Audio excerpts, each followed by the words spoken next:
Hey everyone, so today I brought you out by my pool to bring you my must-have products for the summer of 2010.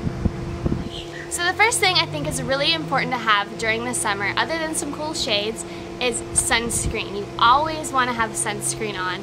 This is the Arbonne Save Face and Body Sunscreen. It has an SPF of 15, and that's really not a lot, but if you reapply this throughout the day, you should be good.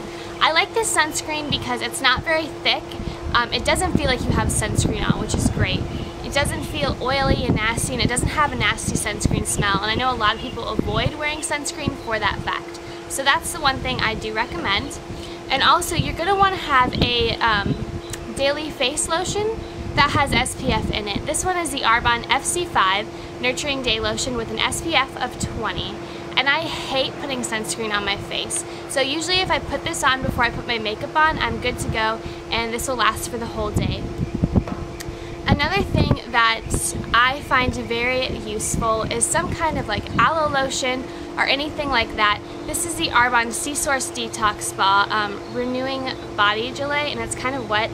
My mom actually keeps this in the refrigerator, and it feels amazing. I had a really bad sunburn recently, and I kept putting this on it, and it felt so good. It doesn't have that sticky feeling like an aloe lotion would. It doesn't stick to your clothes or anything like that, and it's just really refreshing and just feels so good on your skin after a sunburn.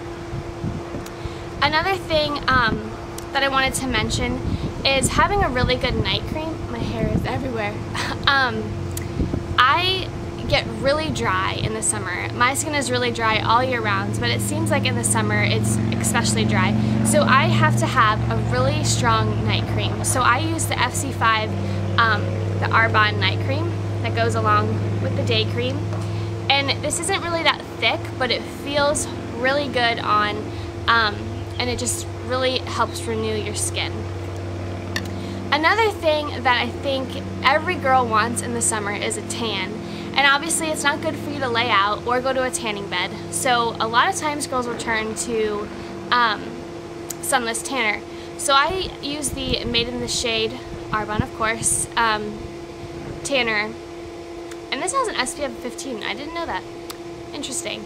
So it looks like this. It goes with the sunscreen and have their like own sunline, I guess. There goes my dogs. Anyway, this works really well. You definitely need to make sure that you rub this in very well if you're going to use this.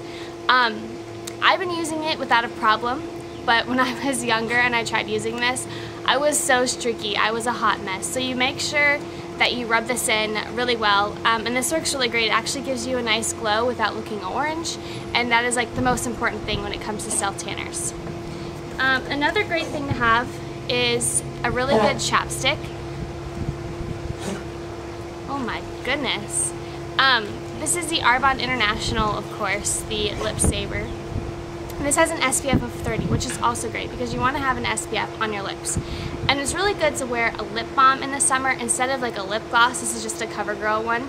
Because if you wear a lip gloss that's shiny, it will attract the sun and it will cause damage to your lips.